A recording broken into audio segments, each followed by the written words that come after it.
Now we're joined by UFC welterweight Orion Cosce, who makes his UFC debut against Phillip Rowe on July 31st at UFC Vegas 33. Last time I spoke to you, Ryan, it was back in October before you supposedly were making your UFC debut against Nicholas Dolby. A neck injury occurred, I believe. Could you just go into a bit more detail about that? How did that occur, and what was your experience like recovering from that? Just overtraining. That's all it was. I was overtraining. The doctor said it was a long time injury that I had that finally just got caught up with itself because of how much I was training for the fight. And then they were trying to tell me it'd be about an 18-month to 24-month recovery with what they've seen. But I turned that into maybe like a 3.5-month recovery. So they're telling me like no lifting weights, no wrestling, like no nothing.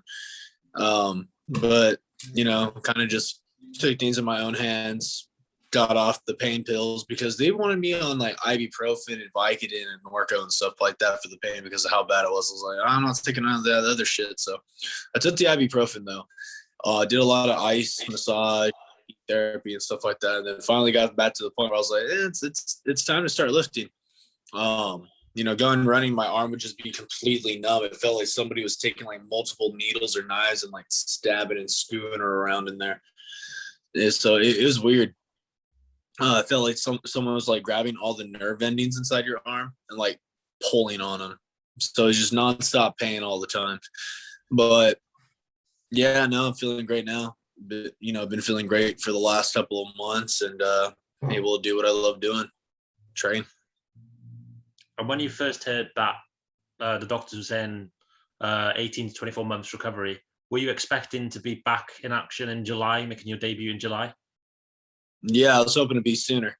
As soon as the doctor told me that, I was like, all right, this is probably just going to be a couple-month injury if I just do it the way I know how to do it. I'll listen to doctors, but doctors go based off the average person. I don't heal like the average person. I heal a lot faster than the average person. So I knew just, take a week or two, like take a couple of weeks off, let my body recuperate, let the nerves that were overstrained recuperate, drink a lot more water, hydrate up, get more weight on my body. So my bulging discs, I have 4 bulging discs and crushed spinal cord, and they were saying that the bulging discs were also dehydrated really bad, and I was like, oh, okay, well then I'll just gain weight. So that's what I did. I gained weight, and after a couple of weeks I said, hey, it's time to start training heavy, and started training once or twice a day, really heavy weight, doing sprints or running afterwards, and I feel great. I feel really good. And last time I interviewed you, you told me you had an injury. I believe you were in a car crash, and this was a year before you made your UFC debut, sometime around then. And even then, they told you that you, I believe you said something about possibly losing your leg, and saying that you shouldn't fight again. Is that correct? That's what they thought in the car accident. The paramedics were like, we might have to go there, perform immediate surgery. This is like really, really bad. You can see the bone. I was like, is it popping out there? No, but the gash is so big that you can see the bone there. I was like, oh, it's kind of in and out of it, hit my head pretty hard. They said, no concussion, get there. The doctor was like, dude, we're going to have to do immediate surgery. I've been doing this for 20 years. Like, let's go. And I was like, do the x-ray first. And he's all, what? And I was like, do the x-ray first. He's like, the longer we wait, the more likely to lose your leg. I was like, I said, do the x-ray first. He's all right. They do the x-ray. Nothing wrong. They just said, a lot of torn muscle just because of how deep it was. So that was supposed to be an 8-month recovery to a year recovery, they said, before I could start wrestling or training again, just because of how like torn apart the muscles were. And I think I was on crutches for a week on that one. And then I decided, hey, it's time to start riding a bike to work 15 miles. So my bosses, they're like, what the fuck are you doing here? I was like, I'm working. And I'm like limping around and shit. They're all, no, go home. I was like, can't go home. I rode a bike here though. How far? I was like 15 miles. They're like, you all right, fine, you can work. And I was like, sweet, cool. And then I think it was after 5 weeks, I was doing full-time wrestling again. So I was back to lifting and full wrestling again. So I turned an 8-month process to a year process into a 1-month month and a half process, and then the neck injury is supposed to be a 18 to 24 month. They wanted to do like steroid shots and shit. And I was like, nah, I'm not gonna do any of that. I'm just gonna heal it up the way I know how. Strength training. So that experience obviously helped you, and you figured out with that first experience that your body does recover a lot quicker. So you knew that there was no problem for you, that you were going to get back as soon as possible. Yeah. And now it's been almost a year since your UFC debut, since your Dana White Contender Series fight, sorry. How frustrating has it been having to wait so long after earning your contract to make your actual UFC debut? I don't like waiting, man. I just want to fight. Honestly, I just like fighting.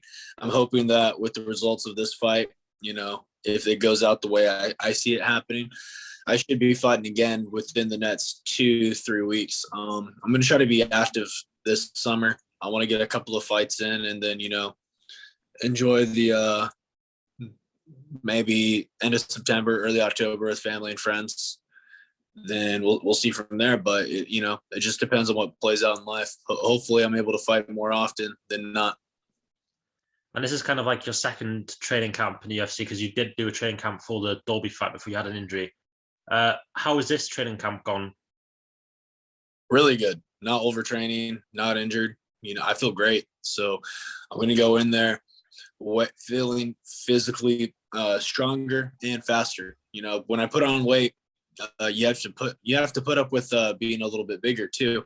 So I'll be a lot faster going into this fight. A lot more smooth with my striking. Been working on that a lot. My grappling's still high level. I'm just gonna feel great all around. I'll feel stronger than anyone he's ever faced. And in your Dana White Contender Series fight, you had Uriah Faber in your corner. Will he be in your corner this time, or who? If not, who will be? Not this time. I have my brother. I also have Brian Wilson, my original BJJ instructor from Humboldt County in Lost Boys. He was in my brother's corner and my corner for the Contender Series fight. And then my striking coach, Ezra Regan. And your brother fought on the night you were supposed to make a UFC debut. Unfortunately, he lost his fight. But is there anything you kind of learned from that to put into your own debut? No. I mean, the only thing I learned was he tore both his shoulder labrums, in the fight. So can't really learn too much from that besides do your best when you tear both your shoulders after the first round. He said he felt his right shoulder go out after he dropped the guy, because when he went to finish it up, he's like, what the fuck? I can't feel my shoulder.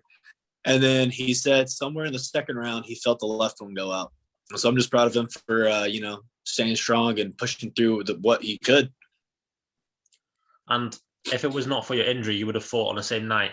Is this something you kind of want to do in a future fight night card, is fighting on the same night as your brother? I'd love to. I would love to. That'd be a dream come true, fighting on the same UFC card as my brother. Is that a potential for something for his next fight? Would you want to push to be on that card as well? Definitely. My management already knows that. Could you, sorry to go into your brother, but do you know when he'd be back fighting soon? He's healing really fast right now too. He's already done with his second surgery. So he got a second surgery about a month and a half ago. They said it was going to take him about 4 months to get recovered. So we were looking at either late September, early October for him to finally start doing a full camp, but he's way ahead of schedule too. He heals fast as well. So, I was just grappling a little bit with him, just nice fluid movements, but he was feeling strong. He's feeling good. He's looking good too. So we'll have to see what happens. Hopefully he'll get a fight maybe November, December. I'd love to see it. And then I'd love to be on that card with him. I'm just looking at your opponent now, Phillip Rowe. What have you made of him? Have you seen much tape of him? He's just tall and lengthy. He'll come out. He'll try to throw some volume to see if he can put the pressure on. And then as soon as it doesn't work, he just backs up the entire time. So he's been doing a lot of jiu-jitsu tournaments is what I heard. I had a couple of interviewers telling me that. I don't really give a shit. He can do whatever he wants. When you go into a fight, if you're thinking during the fight, you're kind of fucking up right then and there. Thinking is what gets you finished. It's what makes you make mistakes. I don't think when I fight.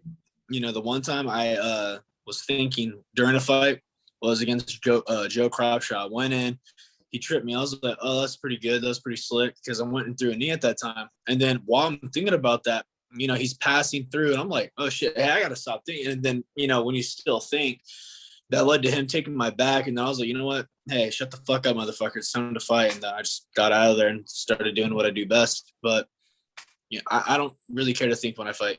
Going out there, staying calm and controlled. If you're thinking about things, you're a little too slow physically to react.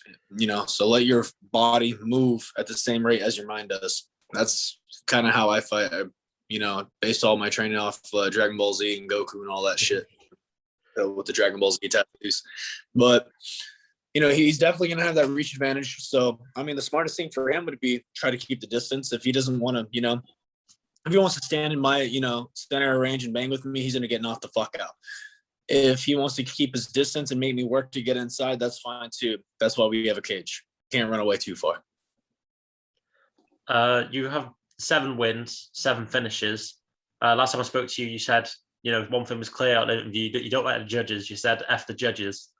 Yeah. I'm sure your mindset's still the same. Is that something you're looking to continue, just to keep, the finishing rate as high as possible?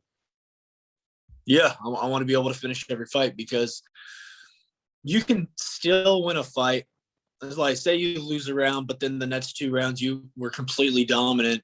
But, we've seen scorecards where it's 29-28 in favor of the other guy, split decision in favor of the other guy. But it's like, what fucking fight were they watching? Like, yeah, sure, they won a round, but there's no way in hell they won 2 rounds that fight. I just, I want to go out there, win every round, but I also don't want to leave it up to the judges. It's our job as a fighter to go out and finish.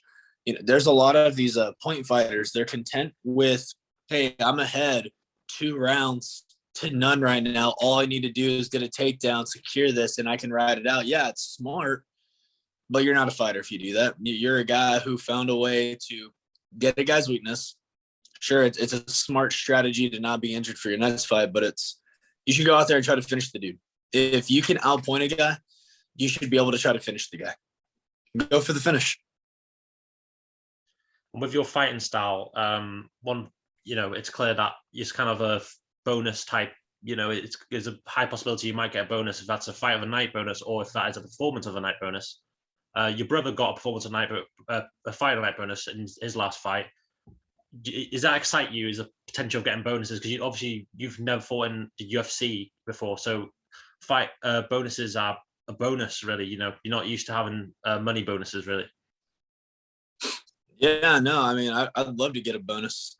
I think I've only ever gotten a bonus one time, and that was just because the guy was like, hey, that was cool. You flew all the way out here. I want to give you an extra bonus on top of what you made. I was like a fight bonus? He's like, no, not a. I was like, call it a fight bonus, please. I was like, I've never heard of it before. And I finished all my guys, but most promotions, they didn't do fight bonuses. He's like, all right, it's a fight bonus, Cosce. And I was like, all right, thank you, bro. You're a good guy. He was a good guy just for giving me the extra money after the fight anyway. But it was, it was one of those things where it was like, fuck, being told it's a fight bonus. It's like, I finished all my opponents, and I still plan on finishing all my.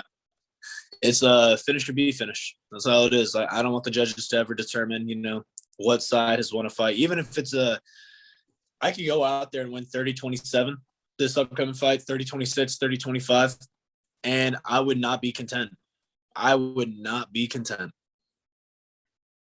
So what is your prediction for the fight? Obviously, you predict the finish, but what round and in what way? I don't know, man. I've played it out several times in my head. I could see it going in any round. I could see me chin checking him, dropping him, finishing him on the ground and pound. I could see him trying to bull rush in really fast, trying to use the high volume that sets up the easy takedowns, him trying to go for a Darce or a guillotine, something like that. And me passing to side control, getting topside crucifix, ground and pound from a crucifix again, or even like setting up a Kimura, or have him get hurt and desperate for a shot and having a guillotine or some sort of armbar or triangle set up ready to go. Every time I visualize a fight, I don't ever see myself losing. And there's a reason for that, because if you're seeing yourself lose a fight, you're seeing the loss already. You're already stuck in predicament of there's a potential chance you do lose. I don't see myself losing. I can see myself getting hit because everyone gets hit in a fight. I'm not untouchable, but I'm not hurt from those shots. So every time I fought, I've never been hurt with a shot because I've already seen the shots coming mentally. I've already prepared my shot, physically at training. My bad days are at training. There'll be times where I'll go in on a fast, no food, right before practice, just so I can feel like shit and push through that hard session. And then, have your eye and then be like, hey, you feeling good? Be like, yeah, I came in, I didn't need food. I wanted to see how fucking, if I could push myself. And they're like, you're a crazy fucker. Like, why would you do that? I was like, because I'd rather have a bad day here while training than a bad day in the actual fight. So going into like the hardest part's the weight cut. So why not simulate that with my training while I'm cutting weight, have a bad session. So this upcoming week, I'll probably do that again. We'll see though. I'll probably have only like 1 or 2 bad days versus, 3 days with some fruit and cottage cheese right before. And then the week of the fight, obviously it's a lot more tapered down, focused on the weight cut. But expect a knockout or a submission for sure. And obviously you put a lot of preparation into fight it, into preparing to face Nicholas Dolby. Is that someone you would like to face in the future, or is there anybody else that you kind of have an eye on? Oh man, I don't really care, to be honest. Not to throw shade at any of the fighters, but I just want to fight. I just want to fight and move up in the rankings. The goal isn't to stay here moving slowly up the rankings. It's to be here to here, up, higher and higher. The end game is for me to prove that I'm the best there is. Obviously, all of us fighters want to do that. If you're not in this business to try to be UFC champion and then do something that no other fighter has ever done, then you can't say that you aspire to be the best. You can't say that you aspire to be one of the best. I don't want to be one of the best. I want to be the best. So I'm going to do whatever it takes to get there. Well, on that note, all the best for the 31st of July, and I wish you good luck with your weight cut as well. Awesome. Thank you, Dion.